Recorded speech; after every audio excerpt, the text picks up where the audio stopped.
Vamos a platicar ahora con el analista de la industria energética, con Ramsés Pech, él es socio de Caraiba y Asociados. ¿Cómo estás, Ramsés? Muy buenas tardes. Buenas tardes, Darío. Buenas tardes, Rogelio. Bueno, pues una tormenta perfecta, decían algunos seguidores, analistas del sector energético con respecto a lo que está pasando ahora con estos cortes de luz, de electricidad en el norte del país, derivado pues de las tormentas invernales que han azotado la frontera norte del país. Eh, el presidente decía hoy en la mañana, o lo atribuía más que nada pues a las condiciones climatológicas que también pegaron en el sur de los Estados Unidos, pero hasta qué punto también tiene que ver con las condiciones en las que está nuestro sistema eléctrico, Ramsés. Bueno, para empezar, vamos a comentar lo siguiente. El gas natural, de acuerdo a la ficha técnica que se tiene de Pemex y lo que puedo observar, lo que estaba leyendo, es que el gas natural no puede ser transportado a una temperatura menor de 8 grados centígrados. Esto como consecuencia nos da que el gas en transporte tiene que suspenderse ante estas temperaturas que tuvimos, porque compromete al ducto y a la infraestructura que en su momento tienen los compresores. Respecto a la estructura de la Comisión Federal de Electricidad, creo que en esta ocasión nos está llamando la segunda advertencia en la parte energética y no por la Comisión Federal de Electricidad, sino porque no estamos preparados ante cualquier cambio del clima y que afecte directamente en la generación en este momento de la electricidad. Esto confirma, Darío, que en México no solo somos dependientes de la importación de la gasolina y el diésel, sino que ya somos ahora codependientes del gas natural, aunado a que hay que entender que el mercado del gas natural es algo regionalizado entre países que comparten fronteras. Dicho esto, la Comisión Federal de Electricidad tiene un gran problema, Darío.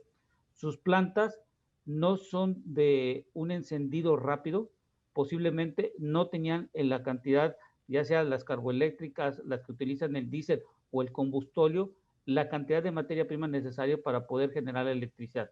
Aunado a esto que estamos dependiendo hoy del gas natural, creo que hay que ir pensando ahorita en ir viendo y examinando, retornar en la explotación de la cuenca de Burgos, Tampico, Misantla y todo aquello que sean las formaciones convencionales y no convencionales.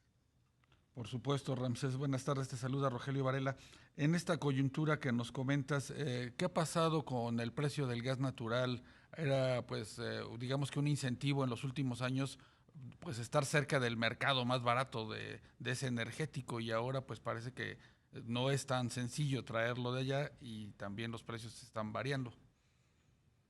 Sí, hace una semana estaba más o menos en 2.5 dólares el millón de BTU y en estos últimos 2, 3 días ha subido hasta $180. Esto que nos está diciendo que somos altamente vulnerables ante cualquier cambio en función de la materia prima, como le hemos comentado, lo del gas natural. ¿Esto qué significa? Imagínate que esto sucediera por 20 o 30 días. Imagínate mantener un precio de esto de $180, sería un gran boquete para la Comisión Federal de Electricidad y sobre todo las finanzas públicas, porque recordemos que parte del presupuesto viene va a la empresa productiva del Estado. Esto, aunado a dos cosas muy importantes, Rogelio y Darío, es no tenemos dónde almacenar gas natural, no estamos teniendo la cantidad de producción necesaria para cubrir la demanda del mercado, que es más o menos de 8.211 millones de pies cúbicos diarios, y de lo cual importamos más del 60%.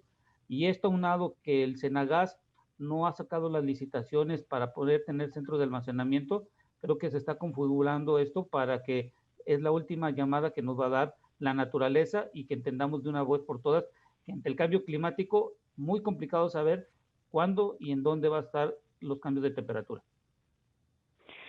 Híjole, eso que dices es muy grave. ¿Es la última llamada de plano? ¿Sí? Es la última, Darío, porque si no lo hacemos, imagínate que la Comisión Federal de Electricidad no tenga el dinero suficiente para hacer las conversiones de sus plantas de acuerdo al plan de negocio. Ahora, ligado a esto, en Estados Unidos van a priorizar, en dado caso que estos cambios de temperatura se hagan más frecuentes en las temporadas de invierno, aunado que ahorita nomás nos faltan como 30 o 20, 35 días para entrar a la estación de primavera, imagínate qué es la prioridad para Estados Unidos. Primero su población y después su mercado, en función de que primero tiene que cuidar su economía. Claro, Ramsés, sí, y para la Comisión Federal de Electricidad, ¿qué tan fácil va a ser, digamos, que suplir pues una menor actividad de las plantas de ciclo combinado que sabemos se mueven por gas natural, pues por las termoeléctricas que están a partir del carbón, el diésel y el combustóleo? Bueno, ahorita lo que estamos observando de esto de la falta de electricidad en algunos lados, hay que recordar que en México tenemos una capacidad a más o menos de 86,000 megawatts. El problema que tenemos es que mucha de la gente, y esto lo comentamos para el auditorio, pensamos que una planta de generación es como cuando quieres subir el agua de tu casa al tinaco, que prendes el switch y sube la bomba, el agua. No, las plantas tienes que tener la cantidad de materia prima, el tiempo necesario para que puedan llegar al ciclo de la velocidad que se necesita, y sobre todo entender que de la noche a la mañana no se puede tener la materia prima. Es decir, una carboeléctrica, no sé si tenías el carbón en el tiempo determinado, el Claro. diésel, el combustóleo, hoy en día que va a entrar eso. Entonces, considerando lo que estamos viendo con respecto a este, pues estas tormentas, estos climas adversos que pues estarán seguramente de manera permanente, ¿no ves tú alguna pues reacción inmediata de las autoridades? Bueno, en este caso de la Comisión Federal de Electricidad, ¿ves tú que esto se convierta en un problema permanente? No tenemos o no tienen, en este caso los de la CFE, mecanismos para contrarrestar esta situación. No, porque hemos de recordar que el gas natural para las plantas de ciclo combinado llegan en los ductos, y lo que se tiene es el almacenamiento en los ductos en un momento dado, que te puede dar para un día o un día y medio, pero a partir de allí no tienes más para poder cubrir la demanda. Lo que sí que tenemos que tener, y eso, Darío, que es muy importante, no solo para la parte de CFE, sino en conjunto de la parte de la industria energética, es que debemos de producir gas en la cuenca de Burgos.